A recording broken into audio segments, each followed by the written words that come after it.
নমস্কার বন্ধুরা, আমি সুমনা চলে এসেছি আমার ইউটিউব চ্যানেল কখনো সখনোতে। আজকে আমার রেসিপি ঝুলি থেকে একটা রেসিপি নিয়ে। তো আশা করি আপনারা সকলে ভালো আছেন, সুস্থ আছেন, সবাই ভালো থাকুন, সুস্থ থাকুন। তো দেখেই বুঝতে পারছেন আজকে আমি এটা কি রান্না করব। এই যে পেঁয়াজ কলি ভাজা করব। তো তার জন্য এখানে আমি পেঁয়াজ কলি নিয়ে নিয়েছি কিছুটা পরিমাণ। এখানে কিছু পরিমাণ আলুকে এরকম লম্বা লম্বা করে কেটে নিয়েছি, আপনারা চাইলে ডুমু ডুমু করেও কেটে নিতে পারেন। আর নিয়েছি ফুলকপিগুলোকেও আমি এইভাবে কেটে নিয়েছি, দেখুন এরকম সাইজ করে নিয়ে। আর একটা টমেটো নিয়েছি বড় সাইজের। আর নিয়েছি এখানে মিডিয়াম সাইজের দুটো পেঁয়াজ একটু মোটা মোটা করে কেটে নিয়েছি। তো চলুন আমি এবার সরাসরি চলে যাই রান্নায়। কিভাবে রান্নাটা করব সেটাই আমি দেখাই। এরকম বন্ধুরা, আমি গ্যাসের চুলায় একটা কড়া বসিয়ে দিয়েছি, তেল দিয়েছি, তেল গরম হয়ে গেছে। এর মধ্যে আমি দিয়ে দেব ফুলকপি। প্রথমে আমি ফুলকপিটা ভেজে নেব। ফুলকপিটা দিয়ে বন্ধুরা আমি এটা নেড়ে নেড়ে দিচ্ছি আর ঢাকা দিয়ে একটু ভাজা করব। আঁচটা কিন্তু তুলে দিয়েই ভাজবো, কারণ ফুলকপিটা একটু সেদ্ধ হতে সময় লাগবে।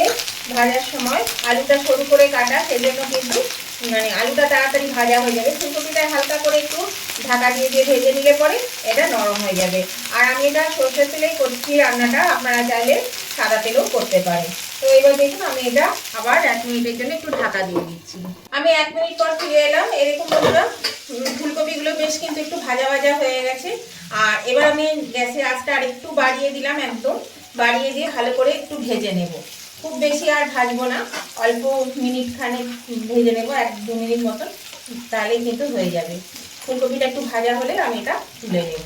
এরকম বন্ধুরা ফুলকপিটা ভাজা হয়ে গেছে, এবার আমি এটা তুলে নিচ্ছি। এটা আমি তেল থেকে তুলে নেব।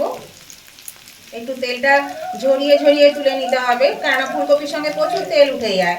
এরকম বন্ধুরা আমি কড়াতে একটু তেল দিয়ে দিয়েছি, তেলটা গরম হয়ে গেছে। তো এর মধ্যে আমি দিয়ে দিলাম 2 টুকরো শুকনো লঙ্কা আর দিয়ে দিচ্ছি 1/2 চামচ কালো জিরে। এই কালো জিরেটা দিয়ে একটু আমি প্রথমে নেড়ে নেব। এবার আমি এর মধ্যে দিয়ে দিচ্ছি আলু। যে আলুটা আমি কেটে রেখেছি সেই আলুটা আমি এর মধ্যে দিয়ে দিচ্ছি। বন্ধুরা আলুটা দেওয়ার আগে এখানে আমি একটু রসুনকে কুচি করে নিয়েছি, বেশ লম্বা লম্বা করে।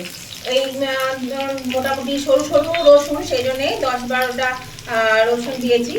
10-12টা না, 12-14টা রসুন আমি এখানে কুচি করে নিয়েছি। দিয়ে রসুনটা দিয়ে দিলাম। এটা প্রথমে তেলের মধ্যে দিয়ে দিতে হবে ফোড়নের পরে, তো আমার দেওয়া হয়নি, সেই জন্যে আমি আলুটা সরিয়ে এটা একটু দিয়ে দিলাম।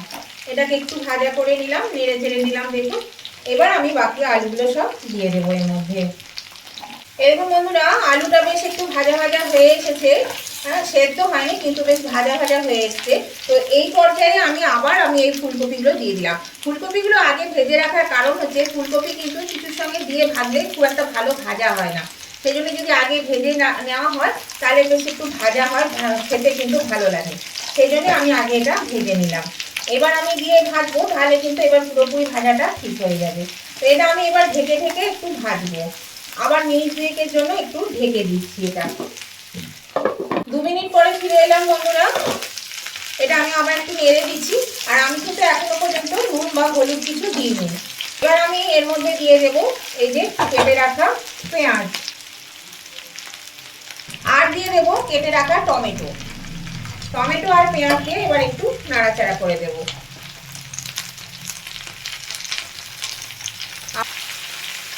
আর এটা খেতে না এত ভালো লাগে, এটা ভাত বলুন, রুটি পরোটা বলুন, এটা দিয়ে দারুণ খেতে লাগে। রুটি পরোটার সঙ্গে ভীষণই ভালো লাগে।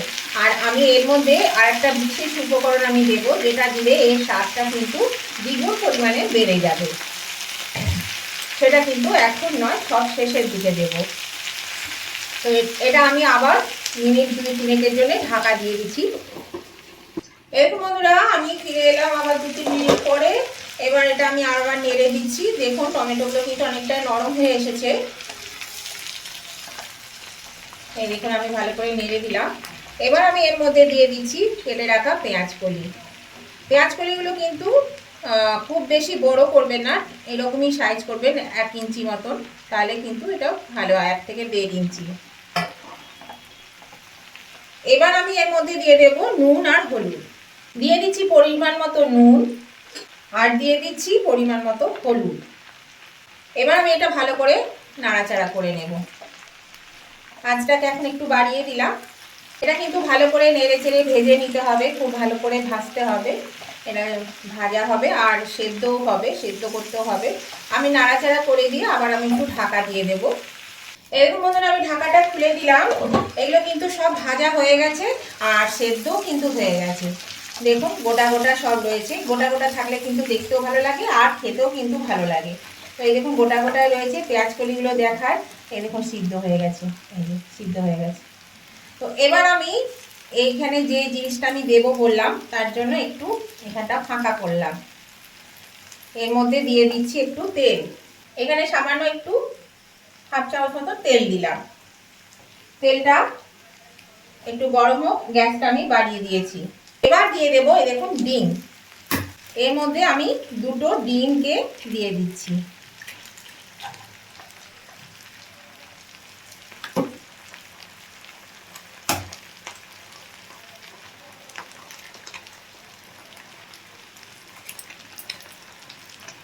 দিয়ে দিচ্ছি সামান্য একটু নুন, বেশি দেবো না, খুব সামান্য নুন দেবো। আর দিয়ে দিচ্ছি ব্যালেন্সটা ঠিক রাখার জন্য সামান্য একটু চিনি। চিনি দিলে কিন্তু মানে যে কোনো খাবারে চিনি দিলে খেতে কিন্তু বেশ ভালো লাগে। এবার আমি এই ডিমটা এর সঙ্গে মিশিয়ে দেব। এইভাবে যদি পেঁয়াজ কলি ডিম দিয়ে রান্না করা যায় বন্ধুরা, এটা খেতে অসাধারণ লাগে। মানে এর স্বাদটা দারুণ হয়ে যায়, দ্বিগুণ বেড়ে যায়। এমনিতেই আলু পেঁয়াজ কলি আমরা খাই, ভীষণই ভালো লাগে আলু পেঁয়াজ কলি খেতে। তার মধ্যে যদি ডিম দেওয়া হয় তাহলে সেটা কিন্তু আরোই সুস্বাদু হয়ে যায়। আর এটা রুটি বলুন, পরোটা বলুন, ভাত বলুন, সবের সঙ্গে দুর্দান্ত লাগে খেতে, জমে যাবে, একদম ফাটাফাটি হয়ে যাবে।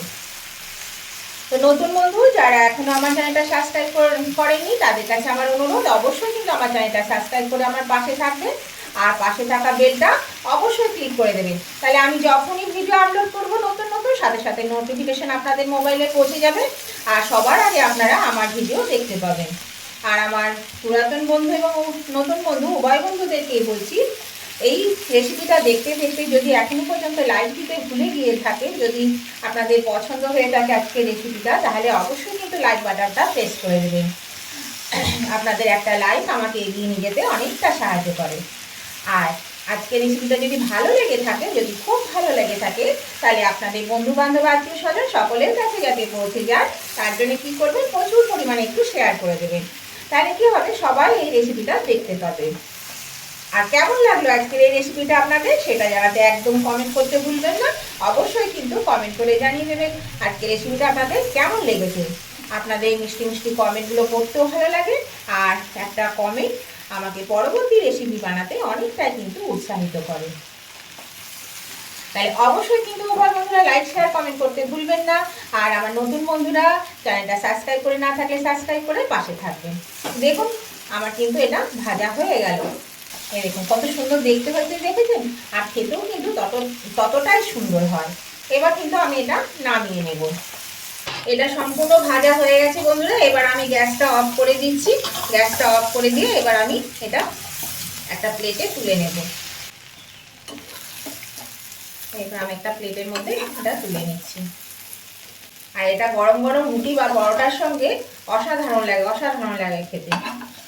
অবশ্যই কিন্তু না বানিয়ে থাকলে একবার বানিয়ে খান। এখন পেঁয়াজ কলি প্রচুর বাজারে পাওয়া যাচ্ছে আর দামও কিন্তু সস্তা হয়েছে। তো আপনারা এই সময় একবার এইভাবে বানিয়ে খান, দেখবেন খেতে খুব ভালো লাগছে। এইরকম বন্ধুরা আমার হয়ে গেছে, আমি নামিয়ে নিয়েছি।